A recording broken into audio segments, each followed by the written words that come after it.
Welcome back viewers.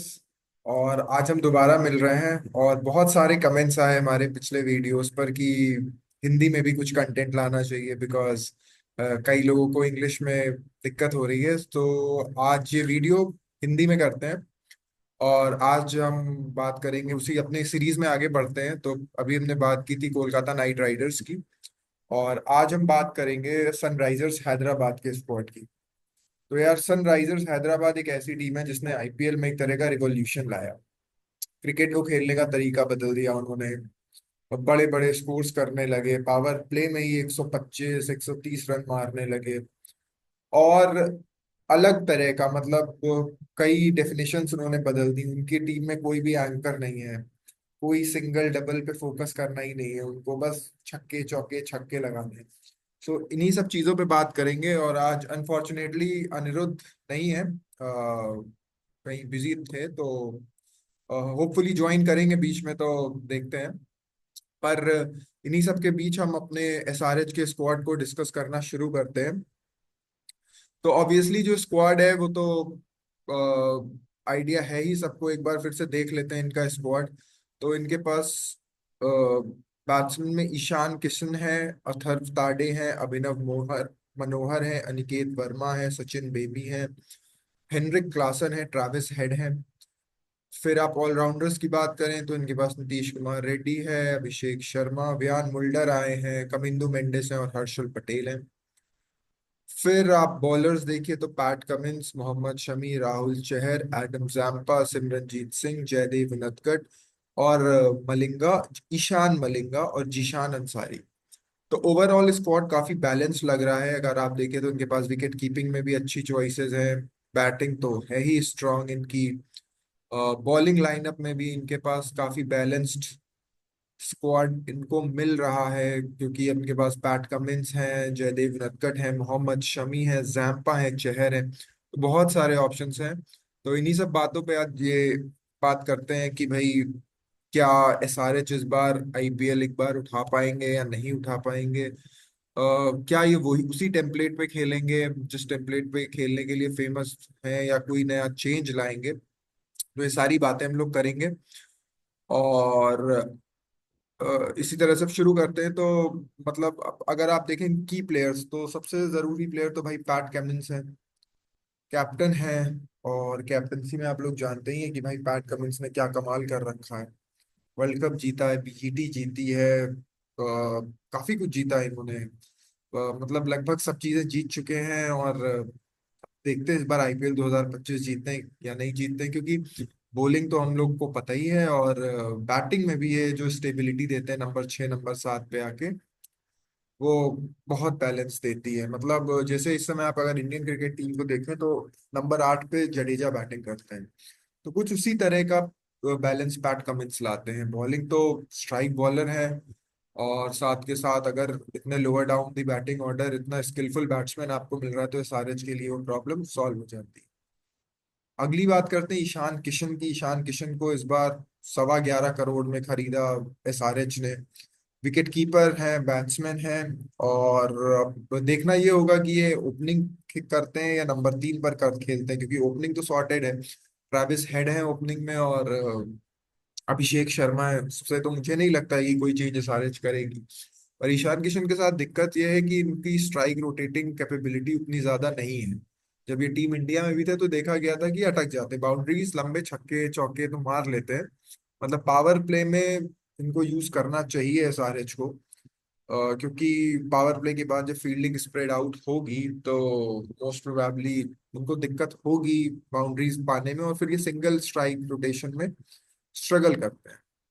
अच्छा, अगला नाम ट्रैविस हेड का आता है। तो ट्रैविस हेड तो भाई जानते ही हैं आप लोग क्या किया है इन्होंने, वर्ल्ड कप छीन लिया था हमसे और ओपनिंग करेंगे और हम सबको पता ही कि कैसा खेलते हैं। आ, आ, मतलब स्ट्राइक रेट की तो कोई बात ही नहीं है। पर अब जैसे देखा गया है कि ये सिचुएशन के हिसाब से भी खेल लेते हैं। ऐसा ही नहीं कि अंधे छक्के मारने हैं बस। जैसे एक प्लेयर है लियाम लिविंगस्टन, उसको देखिए आप, उसको कुछ खेलना ही नहीं आता है, वो बस एक ही तरह से खेलना जानता है। 10 ओवर में 100 चाहिए तो भी वो छक्के मारेगा, 10 ओवर में 5 रन चाहिए तो भी वो आके छक्का मारेगा। उसको मतलब दूसरा तरीका खेलने का नहीं आता। लेकिन ट्रैविस हेड में वो बात नहीं है। अगले की प्लेयर की बात करते हैं, Heinrich Klaasen. Super spin bowling को खेलने में माहिर है ये भी काफी लंबे लंबे छक्के लगाते हैं। और मतलब यही है कि विकेट कीपिंग भी कर सकते हैं, और बैटिंग मिडिल ऑर्डर में काफी स्टेबिलिटी देते हैं। तो आप मिडिल ऑर्डर देखिए ना, मिडिल ऑर्डर में हेनरिक क्लासन है और PAT Cummins lower middle order में है, तो ये बैलेंस मिल रहा है। उसके बाद अगले मोस्ट इंपॉर्टेंट प्लेयर मुझे लगता है मोहम्मद शमी रहेंगे। नई बॉल है, जिस तरह से ये बॉलिंग करते हैं, इनका इकॉनमी अच्छी खासी रहती है। डेथ बॉलिंग में तो उतने नहीं ये वो सक्सेसफुल रह पाते, पर स्ट्राइक बॉलिंग में बहुत अच्छी सीम पोजीशन। ऑब्वियसली सीम पोजीशन हम लोग जानते ही हैं इनकी, बहुत अच्छी सीम पोजीशन रहती है, बहुत अच्छी स्विंग कंट्रोल के साथ बॉलिंग करते हैं ये। तो मोहम्मद शमी एक बढ़िया प्लेयर हो सकते हैं इस बार सनराइजर्स हैदराबाद के लिए। अच्छा, तो एक नया डेवलपमेंट हुआ है कि ब्राइटन कार्स जो इंग्लैंड से खेलता है, फास्ट बॉलिंग करता है, देखा होगा आप लोग ने T20 आईज में, अभी चैंपियंस ट्रॉफी में भी ठीक ठाक खेला उसने। तो उसको इंजरी हो गई है, तो उसकी जगह ये बियान मल्डर को लाए हैं। और ये साउथ अफ्रीका का ऑलराउंडर है, और मतलब ये भी अच्छी साइनिंग मानी जाएगी। तो और क्योंकि इस बार साइनिंग्स काफी अच्छी हुई है, इन्होंने जिन प्लेयर को रिटेन किया है और नए नए साइनिंग की है वो काफी अच्छी की है, काफी अच्छी की है। बैटिंग में इनके पास फायर पावर है, बॉलिंग में एक्सपीरियंस है, और वर्ल्ड कप विनिंग कैप्टन है। मतलब इससे ज्यादा क्या चाहिए आपको, है ना। अब दिक्कत क्या आ रही है कि अब भाई ये ओपनिंग किससे कराए? ओपनिंग ये Ishan Kishan plus Travis Head से कराए, या ट्रेविस हेड और अभिषेक शर्मा से कराए? ठीक है, क्योंकि आप आपका मिडिल ऑर्डर तो सॉर्टेड है, मार्करम है, क्लासन है। और अच्छा, एक और चीज हुई है कि उमरान मलिक रूल्ड आउट हो गए भाई आईपीएल से। उमरान मलिक नहीं खेल पाएंगे, उनको एनसीए ने, एनसीए में थे वो, कुछ फिटनेस इशू था उनको, पिछले साल इंजरी थी, फिर वो बीमार पड़ गए और उसके बाद फिर से अब दिक्कत हो गई, हैमस्ट्रिंग और बैक की दिक्कत है।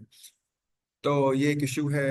अब जब उमरान मलिक नहीं खेल रहे हैं, तो ऑब्वियसली एक पेस डिपार्टमेंट में उनके पास एक मिसिंग पीस है, जिसको देखते हैं वो किसको लाते हैं उनकी जगह।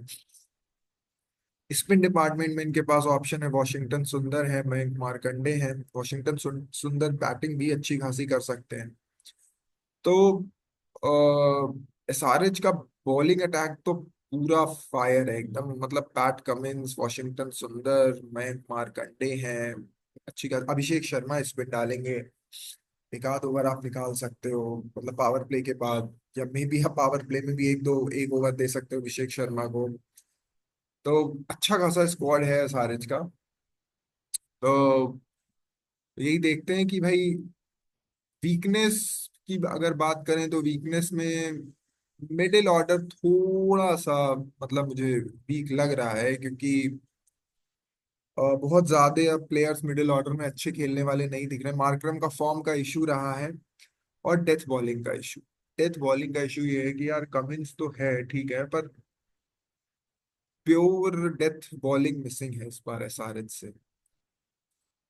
और lower down the batting order भी थोड़ी सी दिक्कतें लग रही हैं मुझे एसआरएच के स्क्वाड में, क्योंकि अगर आप इनका प्लेइंग 11 देखें अभी, अच्छा प्लेइंग 11 अगर मेरे हिसाब से देखें, तो Abhishek Sharma Travis head opening करेंगे। नंबर 3 पे इनको खिलाना चाहिए ईशान किशन को, जो एक इशू है, पर फिर भी ईशान किशन अब 11.25 करोड़ में आया है, तो भाई आप बाहर तो बिठाओगे नहीं उसको। 4 पे खेले मार्करम, क्लासन, और फिर एक अब्दुल समद करके है, इंडियन लड़का है वो, अच्छा खेलता है, उसको खिला सकते हैं ये। फिर वॉशिंगटन सुंदर, कमिंस, शमी, और मयंक मार्कंडे। अच्छा, अब उमरान मलिक की जगह क्या साइनिंग होती है, तो एक स्पॉट में उसको लूंगा। और अभी इनके पास क्या ऑप्शन है कि भाई अगर ये नहीं खिलाते हैं, मतलब कोई साइनिंग नहीं करते हैं उसकी जगह, तो ये नीतीश कुमार रेड्डी को डालेंगे उसमें। नीतीश कुमार रेड्डी की भी जगह सीधी सीधी बनती है स्क्वाड में। अभी आई थी एक न्यूज की नीतीश कुमार रेड्डी का योयो स्कोर 18.1 है। योयो टेस्ट अगर आपको नहीं पता हो तो उस पर भी एक सेपरेट वीडियो करूंगा मैं, कि योयो टेस्ट होता क्या है, बहुत फेमस होता है योयो टेस्ट।